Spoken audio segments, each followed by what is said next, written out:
All right, we're recording. Let's talk a little bit about the story so far. We finished basically in the last lecture, we talked about the defense, that Socrates' basic defense. In this final lecture, should be the final lecture. We might have a little material for next time, but in this final full lecture on the apology, we're going to focus on, I guess, what you might call the sentencing. You know, he's already given his defense, and he's going to start talking about what his penalty is going to be. Obviously, he's found guilty. I think I already mentioned that in the previous lecture. So it's not looking good for him, and he's eventually sentenced to death. And you can see the tone of the dialogue starts to change a little bit. And this is where, I think this is where we left off. I'm not going to read, I read this long quote in the last lecture. I'm just going to kind of jump in the middle of it. So it's on page 31 of your handout of your PDF, or if you have a different edition, it's in the margins. You can look at these numbers in the side next to the paragraph. It's line number 28. Oh, not quite E. It's a little bit above the E, and he says he's talking about death, right? So he's already given us his defense. He's told us his story about how he went to investigate the poets, the craftsmen, the politicians, and then he reveals how biased Meletus is, and how Meletus doesn't even really care about corruption, and just wants to paint Socrates in the worst of lights.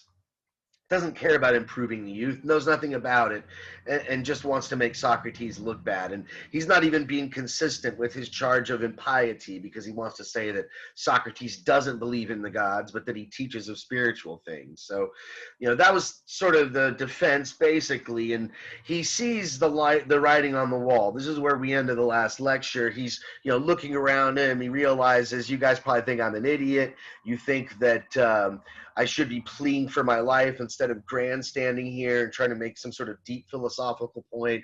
But again, this is where we left off. I'm going to repeat some of the lines I read from last lecture. He says that we shouldn't fear death. That should not be the main concern. And this is, again, the bottom of page 31, the last paragraph. He says, "This is the truth of the matter, men of Athens. Wherever a man has taken a position that he believes to be best, or has been placed by his commander, there he must, I think, remain and face danger without a thought for death or anything else, rather than disgrace.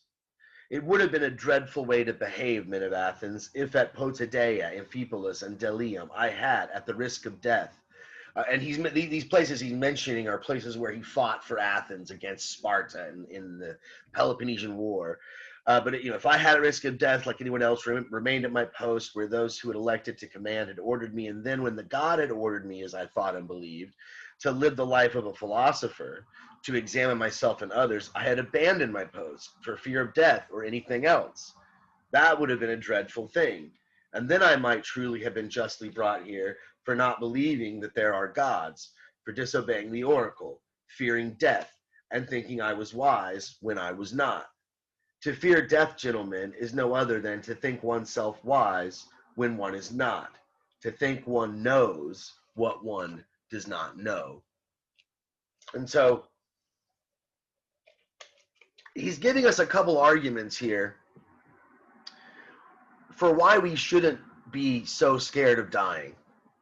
Because he's probably looking at their expression in some of their faces, and they're like, "What are you doing, Socrates? You're putting your neck out here. Your defense is not much of a defense, and you're just making the people that you're pissing off even more pissed off. You're making them look bad." And so he's making this argument now to those that are giving him this crazy look, probably. Look, guys, you shouldn't care so much about death. In that the part of the quote I didn't read, the earlier part, he compares himself to Achilles, the son of Thetis. Achilles didn't care about death when he was told that his vengeance would come, but if he got his vengeance, he would die right after. He said, "Forget it. I'm going to get my vengeance. I'm going to fight for my friend and give him his deserts, the enemy his deserts." I don't care about a long life. I care about a brave and courageous life. And so Socrates is making the same point about himself. So there's this, what you might call an ethical argument that he's giving for why one should not fear death.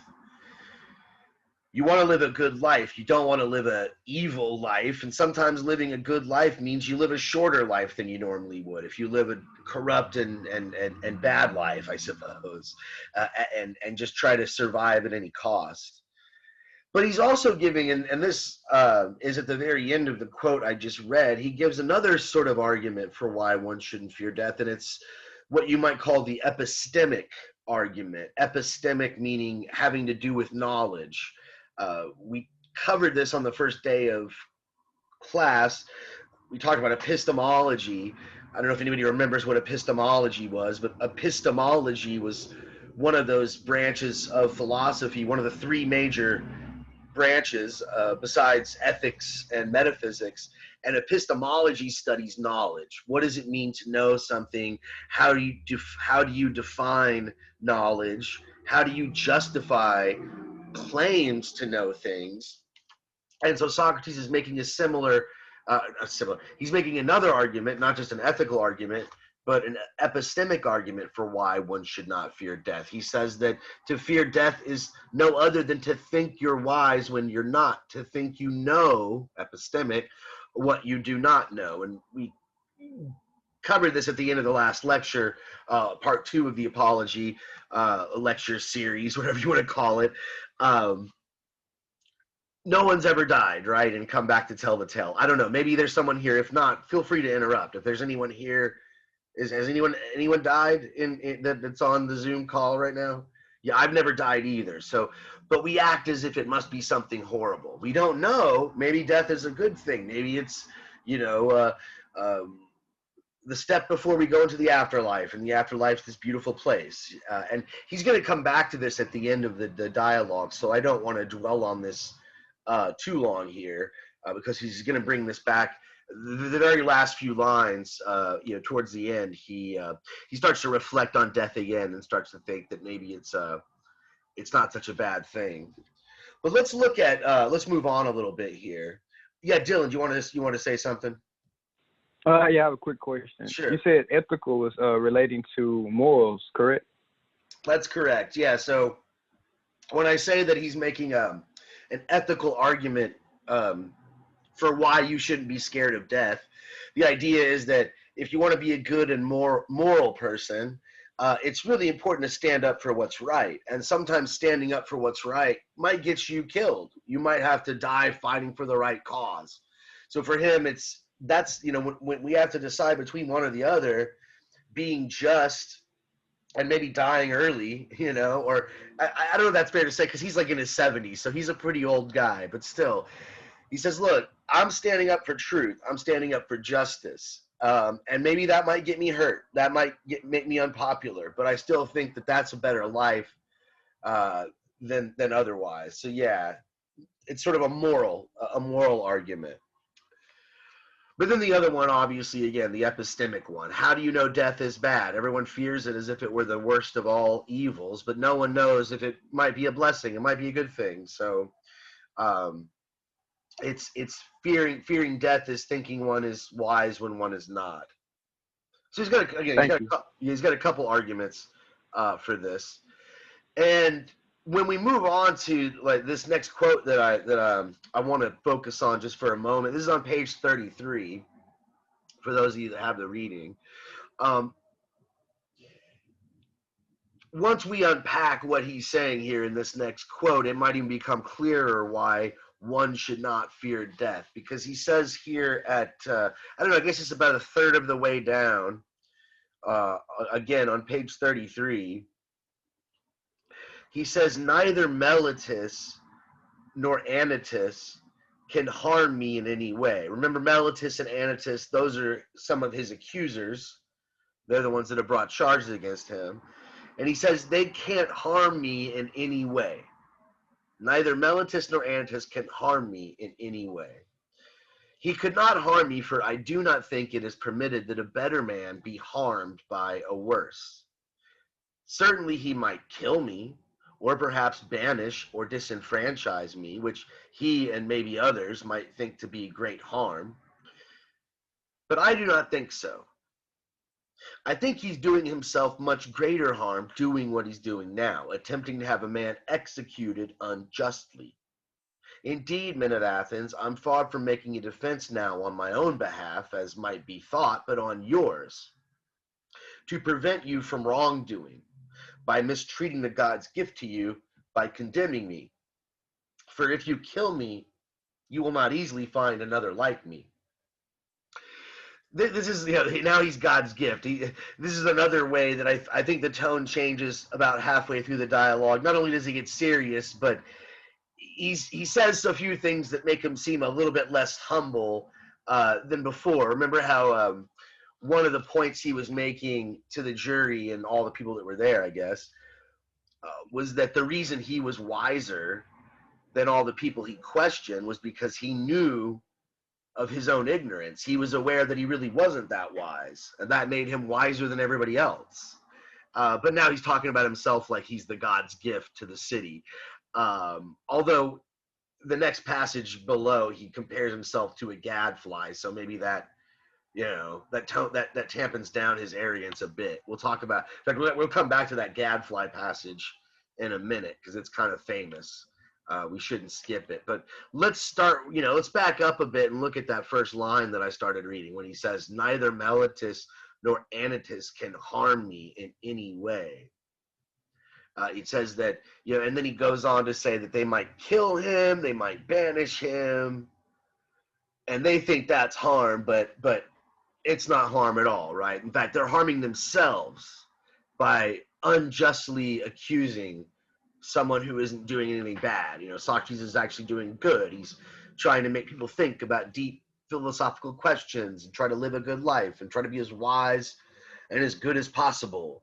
So they're the ones who will be harmed. And on the face of it, it seems like, what the heck could he be talking about? How can he say that he says a good man cannot be harmed by a worse man? And that seems factually false on the face of it, at least depending on how you understand what he's saying. It's how could, obviously, really bad people harm really good people all the time? I mean, it would be nice if that weren't the case, but we live in a world where that happens all the time. So what is he talking about here? How could he say that a good man is not harmed by a worse man? One could say maybe he's talking about his reputation, and that's, I think, kind of a nice, more secular interpretation, and surely that's part of it. People will, people will respect him. Is it Keisha who raised her hand? Yeah. You want to jump in? Yeah, I think maybe he's saying like the fact that he's doing something like so corrupt and so wrong, like maybe it will haunt him for his days if he's not like a sociopath or like a psychopath. Like he's a regular person doing something to somebody like this, like he's gonna die with this on his heart probably. Like I think that's what he's trying to say. Like he won't have to live with that because he didn't do anything wrong in his opinion or in his eyes. Yeah, I like your comments, and I think I mean, I don't know if you've ever read anything else by Plato, but what you just said, I think, is backed up by other writings, especially with the one that I'm thinking of right now is the Republic, and he seems to make an argument in that work where, like, if you live an unjust life and you do unjust things, that it will weigh on your conscience. You might feel good now that you got rid of me, but you'll know that you did wrong. You lied and you made up all this stuff to kill me. Did it really solve anything? You're gonna feel bad about this. So I do think you're right. Although it's not obvious, but it's certainly implicit in what he said. So you're right to think that. But there's even more to it, I think, than that too, as well. Yeah, Dylan, you got something? Yeah, I kind of agree with what she just said. But just to add to it, I would kind of say that maybe he's kind of indirectly saying that it's better to die than live, especially like in this corrupt world, and maybe just dying may actually just take him to a better place. Yeah. Maybe that, I'm assuming that's maybe what he's referring to. Yeah, and again, what I just said to her, I'll say to you, if you've read other works of Plato, what you just said, there's a lot of evidence to corroborate that he might have believed. And even here in this reading, I think you could argue at the end, when we get to the last few lines, he says something like, I think that the gods will look after those that are just, and that I'm probably going to a better place, and that they will reward me for being a good, just man, and he has to stir up society, in this next passage I'm about to read, where he compares himself to a gadfly. He knows he's annoying, like a little fly buzzing around stinging you, but he needs to do it because, the way you put it, he lives in a corrupt world. Athens has become corrupted, and he has to wake it up and make it be good, I suppose.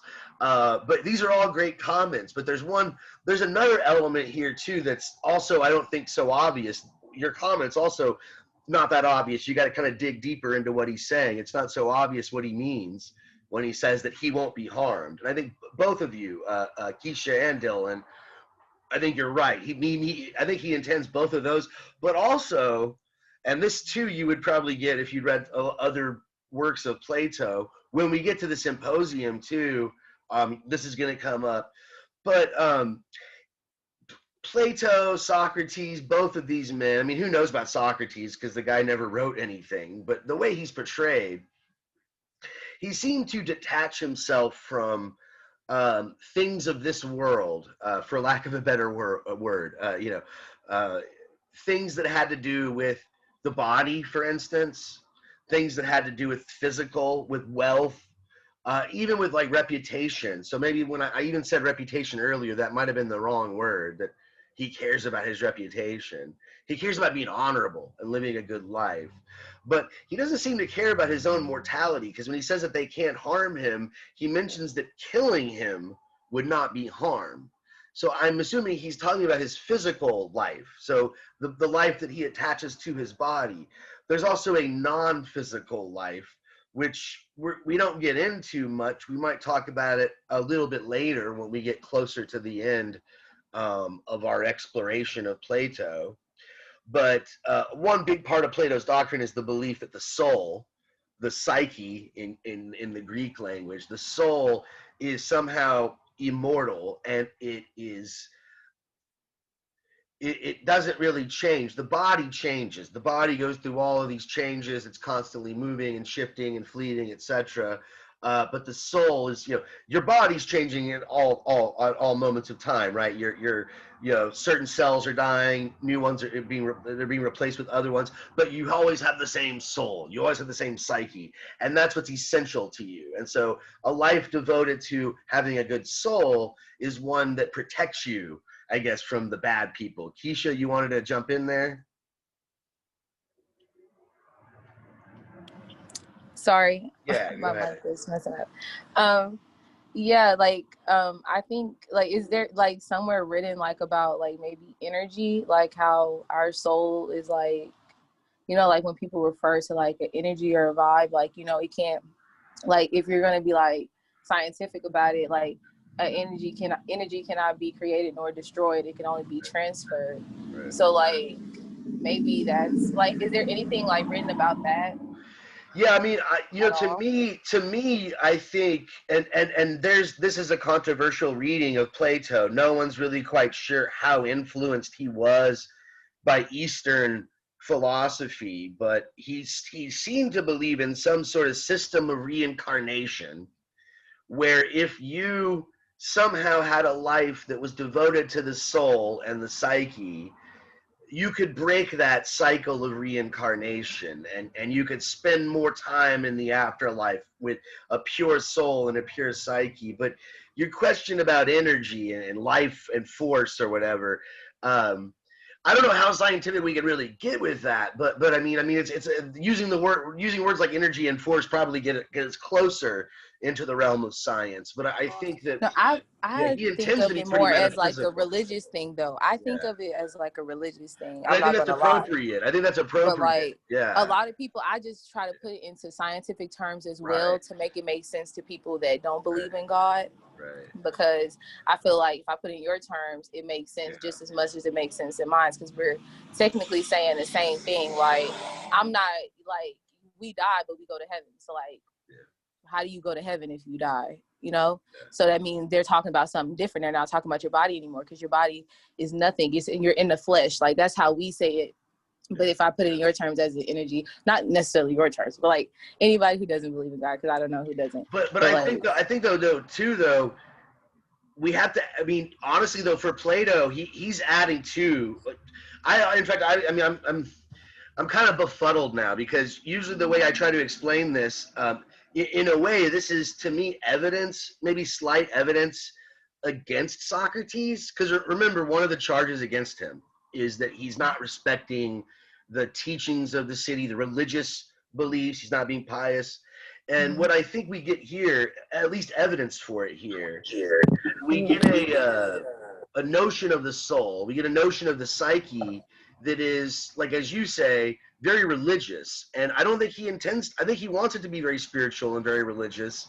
And it's kind of new, because I think the Greeks, and again, this is a controversial, what I'm about to say is controversial, but there's a lot of evidence that the Greeks before Plato and before Platonic philosophy, when they talked about the psyche, when they talked about the soul, usually that's what it's translated as, what they really meant is what you're talking about. They just thought of it as an energy or a force in, like in Eastern philosophy, you might be familiar with the term chi, or I know in yoga they talk about prana. It's sort of like life force. Well, yes, there's a really similarity, I think, with what the Greeks thought, but with Plato, all of it is like so relatable in that one like way about it, you going like, I guess like you said, being reincarnated kind of way, just not without a body, just with your soul. But like I was like wondering, like, okay, psyche and like psychology, like isn't that like dealing with your id, ego, and super ego? Well, those are all Freudian terms you just used, so that's sort of like, you got to fast forward to the 19th century before you start talking about the id, the ego, the super ego. But I mean, the term psychology, it has the Greek etymology, right? Psyche is the mind or the soul, and logos. Logos is just, it's a word that, it's very broad meaning. Logos, it can mean word. In the context of psychology, it just means the study of, or the science of, or the systematic examination of the psyche or whatever. When you get to Freud, though, I would say, and Freud denies this a lot, he says, he claims to be this innovator and coming up with all these theories on his own.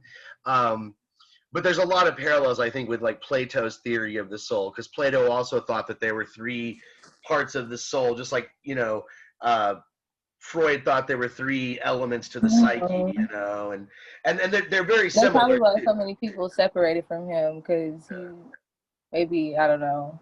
Well, Freud is not, very well. He's not very well.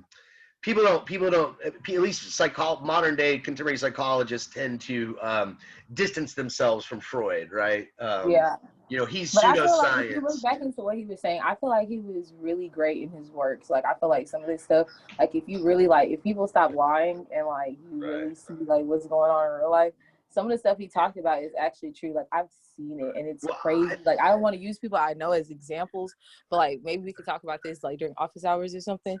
But like I've seen some crazy stuff that like it sounds like what Freud was talking about, and I'm like, oh my gosh. Because he said some crazy wild stuff. Like, no, totally, yeah, and especially I think his most controversial views are ones about women, and I mean, certainly there was a lot of things he was wrong about, and I would say there's a lot I would kind of agree with you. I think there's a lot he was right about, and I tend to think that academic psychology, they dismiss him unfairly a lot of times, and so but actually I think Freud will be a lot more relevant. So like don't they branch off to like developmental like psychology from what Freud was doing? Well, it's been a while since I from studied analytical to like I mean there's so many different forms now of psychology and different methodologies and different approaches, and it's one of the reasons I don't think it's a science yet. Despite what they call it, a social science, I don't think it should be called that yet. It's still,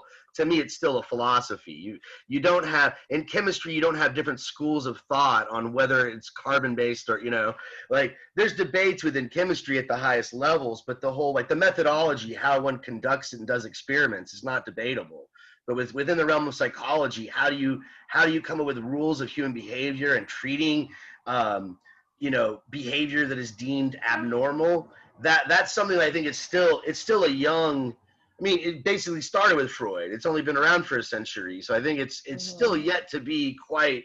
I know a lot of people that do behavioral psychology and all that are going to push back and say no, it's a science and all this, but it's like I think it's still on the way there, but we're getting. Don't you have to go to like medical school? Like, so doesn't that make it a science? For psychiatry, like that's my major. So like, I don't want if it's not a science, I don't want to go to medical school. I'm not gonna like. Well, look. That view is very controversial. I'm very alone in that view. So don't let me dissuade you. It's actually there's a big there's a lot of heads butting between philosophy and actually a lot of other disciplines, particularly like the other humanities and like the social sciences. But one of the reasons I think is because a lot of the social sciences, psychology, sociology, a lot of the theories that they base their methodologies on come from philosophy.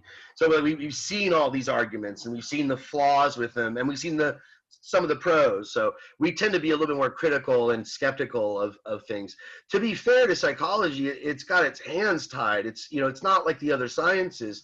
If you're just studying matter, you can experiment with matter, just inert matter, in a way that you can't experiment with people. So it's kind of, you can't really perform the scientific method on people to study the effects of trauma. Hey, let's traumatize this group of people and see how they react and see. But they already did it for us. Before they included ethical things into psychology. See, this is why ethics is important. I mean, people think like philosophy is not important. People were doing crazy stuff before.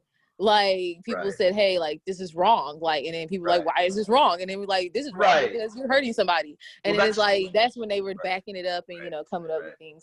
And that's why I say your hands are tied. Your hands are tied as a psychologist. If you're doing research in psychology or psychiatry, your hands are tied. You've got an ethical, sort of wall in the way. You can't experiment with people the way you experiment with animals or other, inert, there's this ethical. So I kind of cut them a little bit of slack. My problem is, and I also too, I should reveal my own bias. Like I've had several friends whose lives have, I don't think, been improved by therapy, right? So I know people that have been improved by it, but I know people that have actually gotten worse. So I think that most people that get into it are well-intended, but I think honestly though, this whole discussion of psychology and Freud and all this will be a lot more relevant when we get to Descartes and not Descartes, Sartre and Nietzsche later in the semester. So we probably put a pin on it for now, but it's a fascinating topic. And certainly if you want to discuss it in the discussion hours or whatever, that's definitely would be fun. But yeah, when we get to like someone like Nietzsche, you'll see that Nietzsche had a huge influence on people like Freud, and he was actually very Nietzsche, the German philosopher. He was actually very critical of this concept of a soul. He thought it was super metaphysical. It was just a word for nothing, basically. But for someone like Plato or Socrates, it's super essential. And so when he says that they can't harm me, he's talking about the psyche. He's talking about his soul. So if I have a good and a just soul that seeks truth and seeks wisdom, it doesn't matter what you do to me. I'm sort of going to be bulletproof. My soul is bulletproof. And this is why, in general, one can see in Plato a sort of ascetic approach to ethics, or an ascetic approach to life. That's a fancy word I just threw out there, but I've got it written up here on the screen. Asceticism is a type of philosophy or approach to life that is detached from physical or sensual pleasures. So Plato, Socrates, they seem to advocate for this. You gotta sort of eat. You've gotta, you gotta sleep and all this stuff. Your body forces you, but the body is. He referred to the body actually as a prison. The body's a cage. It gets in the way of your soul, just focusing on the important higher truths, and you're worried about shelter and food and sex and all of that.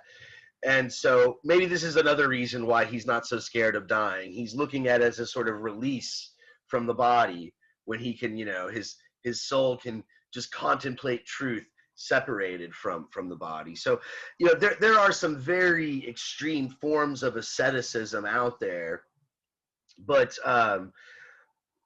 you can look at like certain forms, like most religions. I think there's Christians who are ascetic, monks, and they're Muslim aesthetics, and this is sort of a practice that has been around for a while. Buddhist monks who deprive themselves of any sort of contact with society and just sit around and meditate all day.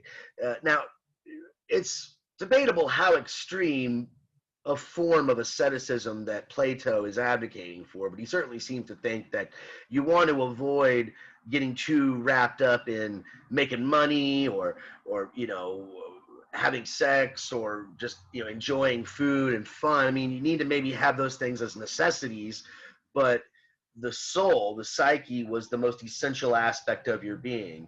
It wasn't just energy, right? As you're saying, Keisha, that was it. The Greeks thought of it as just, well, if a body doesn't have a soul, it's just a corpse. And if a soul doesn't have a body, it's just energy.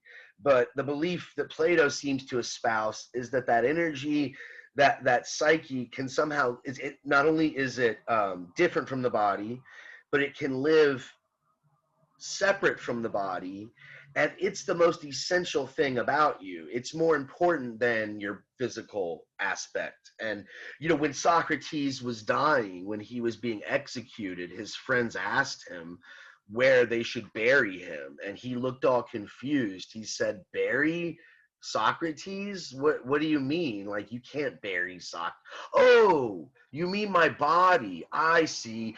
I don't know. Just bury it wherever you wherever you feel like, wherever seems appropriate." And so the point I think he was making is that Socrates is not this physical being, this shell. It's the spirit within. That's the essential part. That's what's real. That's what's important about Socrates. And this is what's not able to be harmed. But he knows he has an annoying sort of spirit, I guess. And so we get to this passage on the famous Gadfly passage, which if you've ever read Martin Luther King's letter from the Birmingham jail, Dr. King compares himself to Socrates as a gadfly. And if you don't know what a gadfly is, it's just, you ever been out to the country and gone to the horse stables or seen some cows in the middle of the summer, and they got a bunch of flies on their rear end just stinging them, and they're annoying. You swat them with the tail and they fly off and come right back and keep stinging you. And so this is not a very flattering thing to compare yourself to. But I think what he's saying is, look, I know I'm not pleasant. I know that I'm annoying, but I really think I'm doing a service to this city. That's sort of what King is saying in his letter. He's like, I know that the people in power are annoyed by me. I know I'm like a gadfly, but sometimes you got to be annoying. The people in power are not just going to give you liberty and freedom because you asked nicely or because they feel bad for you. You've got to create tension. You've got to wake them up. And so, this is, I don't know if this adds a whole lot to his defense, but it's such a famous passage. I feel like I'm sort of obligated to read it. So it's right where I left off. He just sort of said this thing about how they're harming themselves and not harming him. He says, I was attached to this city by the god, although it seems a ridiculous thing to say, as if upon a great and noble horse, which was somewhat sluggish because of its size and needed to be stirred up by a kind of a gadfly. It is to fulfill some such function that I believe that God has placed me in the city. I never cease to rouse each and every one of you, to persuade and reproach you all day long, and everywhere I find myself in your company. So again, it's not the most flattering passage, but it it gives me I guess it lets me, in a way, understand where perhaps some of his accusers are coming from. Not that I side with them. I'm a big fan of Socrates, although I know that a lot of my colleagues, I wouldn't say a lot, but there's quite a few of my colleagues, fellow philosophy professors, and some of my teachers. I remember in grad school and undergraduate, they really hate Socrates. They think he's a smartass and he's annoying, and I can kind of see that. I can kind of see where they're coming from, but I kind of like him. Like, I kind of agree, but I think he's. I think it's a necessary annoyance. Yeah, Keisha, what were you gonna say? Because he's like raw about it. Like, come on, Right, you can't think that everybody's gonna like you. Like, I right. know, like I know it's gonna be some people that don't benefit from what I'm trying to do. Like, we all know, like how we talk about everything is corrupt. Like, Yeah. we know the people at the top are like, systemic things that are going on up there. They won't benefit from us, doing better. But that's in a different class.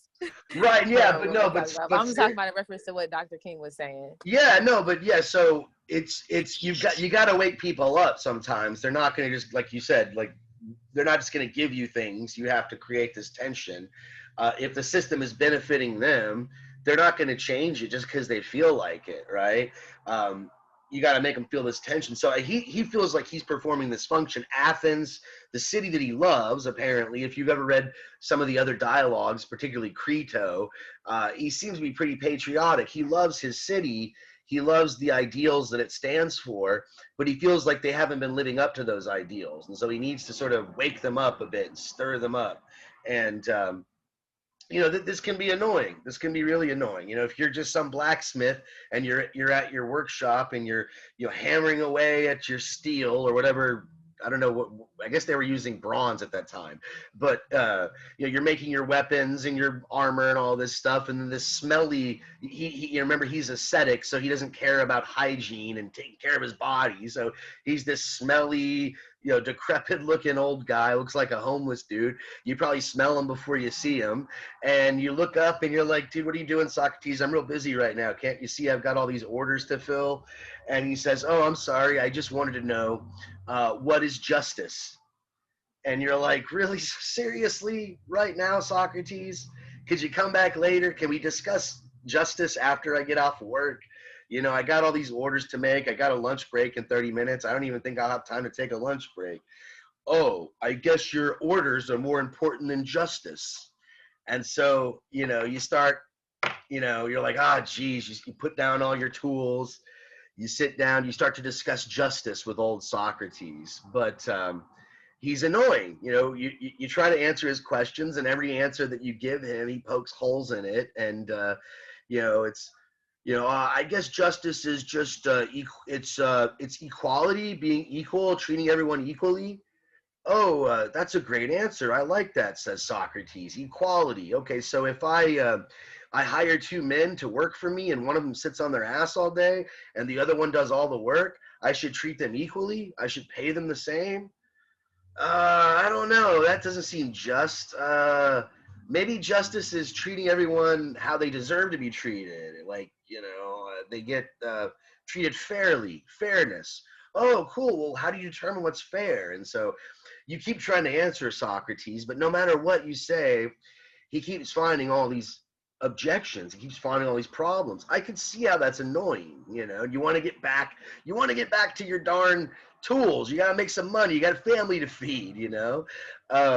And so people didn't like this. They reacted. I think that there's a reason why they could be annoyed. Some of these guys were just sleazy and in power and needed to be called out. But some of them may be like, dude. They started yelling, get out of my shop. Maybe they got angry. Maybe they got aggressive. Some of them got clever, and they might turn the tables on him, and they'll say, hey, well, you don't like any of my answers. You don't like the way I explain justice. Well, why don't you tell me? Why don't you tell me what justice is all about? And what do you think Socrates would say to that? Well, you basically say, I don't know, that's why I'm asking you. So, I mean, I guess I could see how this guy could get pretty annoying, right? But it's an important annoyance, right? He seems like really useless, but he's one that makes you think. He's one that makes you reflect on things. And for him, that's a super important function. Yeah, Dylan, what were you going to jump in with? Yeah. I remember I had I don't know how accurate this could be, but I had looked online. So was Socrates also oppose what is it like that worship many gods? Polytheism. Yeah. Wasn't he opposing that as well? That's another controversial thing. Now Aristotle for sure seemed to be a monotheist, right? He argued that there must be this one being or this one God that presides over everything. There's a lot of evidence to suggest that at least Plato, we don't know about Socrates, but there's a lot of evidence to suggest that Plato also thought that. If you read his book, his dialogue with Timaeus, it talks about how he thinks the universe must have been created, just sort of given the order of things and the way it is. And Plato seems to think that the universe must have been ordered by some perfect mind, some perfect God who had a perfect understanding of how everything should be organized. So it's debatable whether Socrates was arguing for one God. But certainly Plato seemed to be leaning towards that. And there's evidence that, because in Phaedo, this is the dialogue, I actually referenced it a moment ago, the dialogue where Socrates dies, where Socrates is on his deathbed, he's getting executed. In that dialogue, he discusses one of these philosophers that came before him named Anaxagoras. And Anaxagoras, don't worry about that guy's name, but Anaxagoras was a pre-Socratic philosopher who did seem to believe that the universe is organized by a mind, by this universal mind, call it God if you want, that created everything and organized everything. And Socrates seemed to like that. He said, I like that theory. I think that's what I'm going to go with. But it's debatable. They certainly, both of these philosophers, Socrates, Plato, and we might talk a little bit about Aristotle once we finish the symposium. They all had a big influence on the early Christians. So the early Christian church used a lot of these arguments to support monotheism and to oppose polytheism. But yeah, he seemed to think that polytheism, at least in a lot of his dialogues, he seemed to think that it was less I'm trying to think of a nice word, a nice way to put it, a less rational way to explain things than monotheism. That monotheism was a much more likely truth about the universe. But again, that's a debate. Plato scholars, they argue about these things, but I think there's a lot of evidence to support what you're saying, that they were against polytheism. But anyways, let's talk a little bit about what happens after the verdict is read. So they find him guilty, so that he gets the guilty verdict. Oh wait, actually, before we get to the guilty verdict, there's another pretty famous passage. Let me find it here. This is on page 39, and this is another real famous line. I don't know if it adds a whole lot to what's already been said, but this quote that I have up on your screen that comes from this passage I'm about to read, and he's talking about why.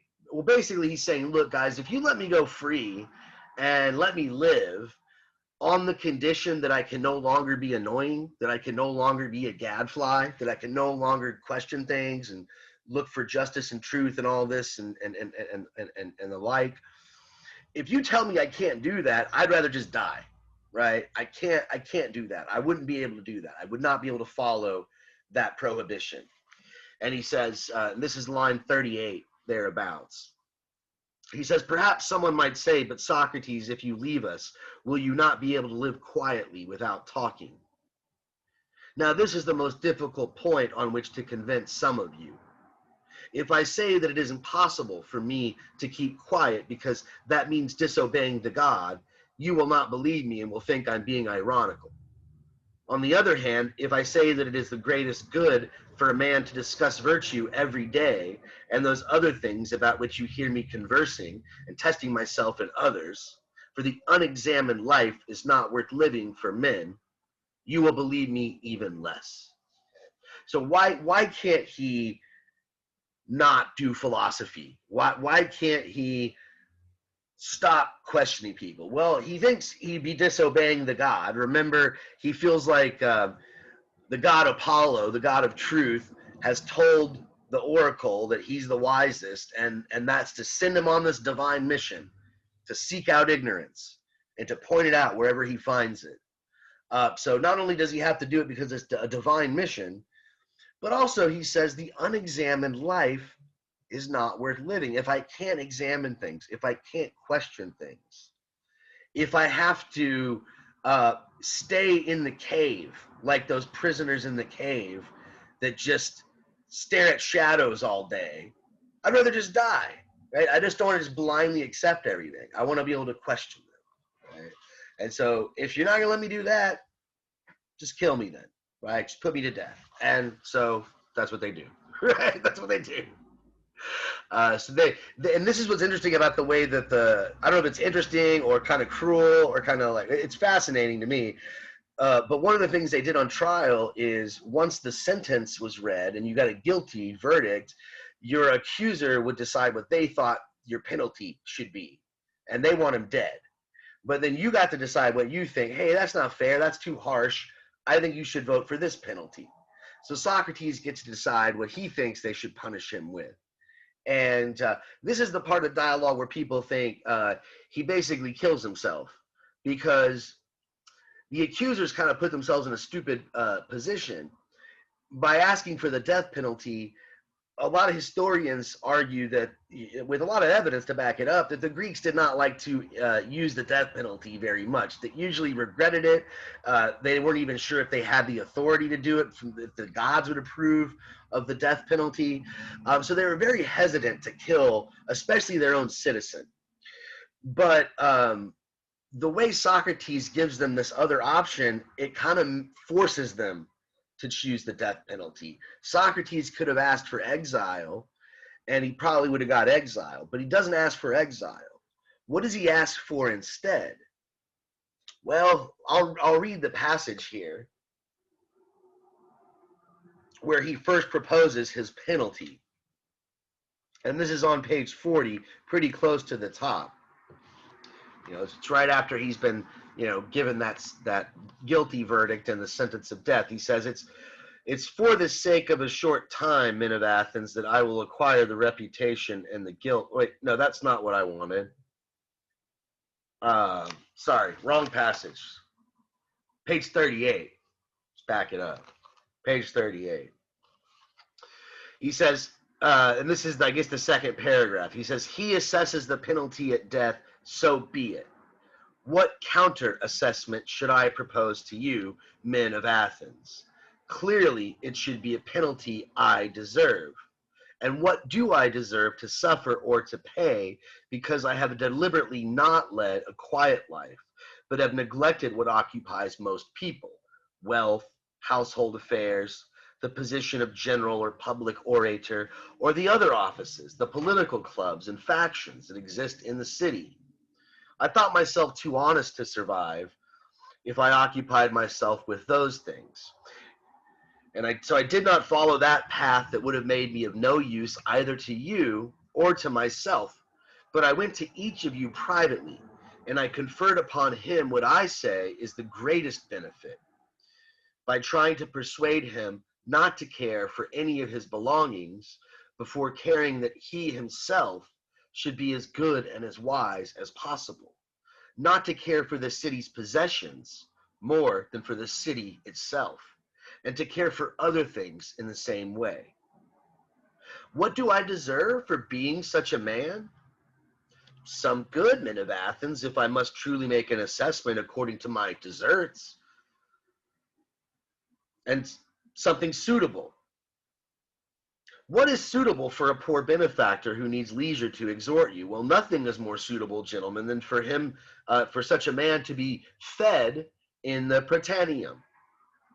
much more suitable for him than for any of you who has won a victory at Olympia with a pair or a team of horses. The Olympian victor makes you think yourself happy. I make you be happy. Besides, he does not need food, and I do. So if I must make a just assessment of what I deserve, I assess it as this: free meals at the Pritanium. So for those of you who are wondering what the heck the Pritanium is, there's a footnote that explains it, but basically this is a banquet hall, this, fancy, I don't know, convention center, banquet hall, celebration hall, where if you win a gold medal at the Olympics with a chariot, in the chariot race, and you come home to Athens with the big gold medal, they put you on a pedestal and they feed you grapes with the belly dancers come out with the feather fans and all that. And they treat you like a king. So what's he basically saying here? What should I be punished with? Well, you should feed me, and all the bad things I've done, like make you think about things in the right way and care about truth and justice and being a good and wise person.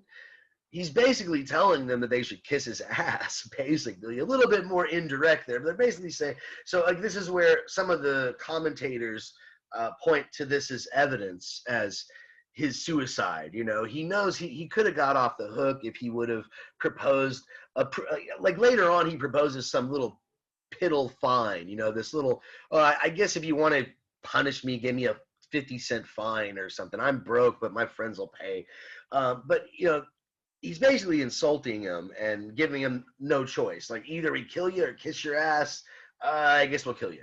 Okay. And but remember, for him, death is not something to be feared. Remember, it's that passage I was about to read. I'm not going to read it now, but it's on page 40 where he says, it's for the sake of short time that you're going to acquire a reputation and the guilt in the eyes of those who will denigrate the city of having killed Socrates, a wise man, even though I'm not wise and I don't know anything and all that stuff. But you guys are gonna look bad. You think you won today, but you didn't really win. I'm gonna die, but you're gonna look like jerks, and you're not gonna like it. And they don't. Trust me. I think two of them had to escape the city less than 5 years later, and one of them actually did get executed because everybody really regretted it. They're like, how dare you convinced us to kill Socrates, he was actually kind of a good guy. And they actually did get their comeuppance in the end. But Socrates didn't know that. He didn't know that was going to happen, but he still knew they did the wrong thing, and they're the ones that should be ashamed. He says that he wasn't convicted for lack of words, but lack of shamelessness and willingness to say anything to get off the hook. And so he died because, he's, what did he say? Wickedness is faster than death. And what is it? Wickedness is slower, or how does he put it? It's difficult to avoid death. It's not difficult to avoid death. It's much more difficult to avoid wickedness. It runs faster. Right? And so these quick-tongued, sinister, evil people, they got caught by wickedness. He's been caught by death. No big deal. At least he's not being wicked. Yeah, because it's like death is inevitable. So it's like, it's no reason to be scared of something that everybody is going to eventually get to. Like, even animals die, plants die, all living organisms die. Mm-hmm. Like, cells die all the time. Well, in a way, you might say that that's an argument against him. But because he says what is it? It's easier to avoid death than it is to avoid wickedness. But as you put it, you can't avoid death. We all die. But I think maybe that's not his point. His point is that, well, we're all going to die, like you said. Whether we die today or whether we die in 100 years, we can do things to try to stave off death. He mentions we can get on our knees, if we're in battle and we're fighting someone, we can beg for forgiveness and please don't kill me and all this, and become their servant or whatever. He's like, but why would we do that? That's not a dignified life. That's not a virtuous life.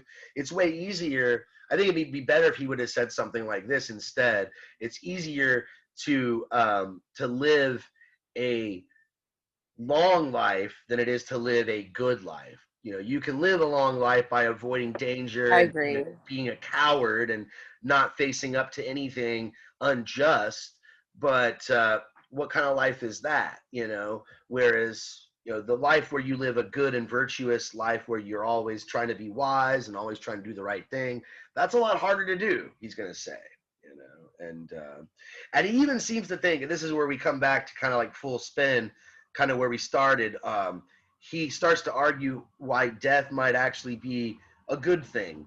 And maybe this argument, I think maybe not the strongest argument, it's kind of based on a false dichotomy, I would say, because he says, well, death is one of two things. You know, it's either what most people believe, and when he says most people, he's thinking of most Greeks, you know. And, you know, Dylan, you were talking about polytheism. Most Greeks were polytheists. So what did they believe back then when you die? Anybody know? What happens when you die, do the Greeks think? They didn't have an idea of heaven yet. Well, they thought you went to Hades, the underworld. Yeah, Hades, Yeah. like you just a soul, like, and he's like the god of like the dead souls, like Right. that's where you go. Yeah, it's not quite the same thing as hell, although like there's a lot that the Christian hell borrows, I think, from the imagery. But like you said, Hades is the god of the underworld, and the place is called, it's named after him. It's called Hades, and it's just where the souls go, and they all just sort of hang out. And it's not something that most Greeks thought of as a good place. It wasn't that it was bad. It wasn't like pitchforks and fire and burning and punishment, but it was really boring and lonely and dark and dank.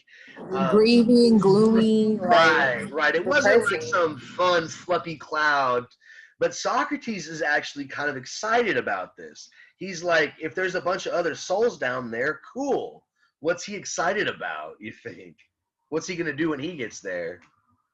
He's going to. Annoy them with questions. Right, yeah, exactly. Precisely. He's like, I'll go talk to Achilles about bravery. This will be great, you know? And he says, well, what else could death be? It could either be that or it's just nothing, like the atheists think. You just die, and it's like when you go to sleep at night and you wake up the next day and you didn't have any dreams. It's just like that, but forever. And he seems to think that that's very peaceful. And he's like, that's fine. Compare that to all the suffering and letdown and dissatisfactions of life. I'd rather just have a peaceful sleep, you know, he seems to think. And so let me, I know we're almost done on time, so let me read just to finish up the reading. I think there's still a few things I want to say about the apology, so I'm going to kind of wrap it up at the beginning of the next lecture.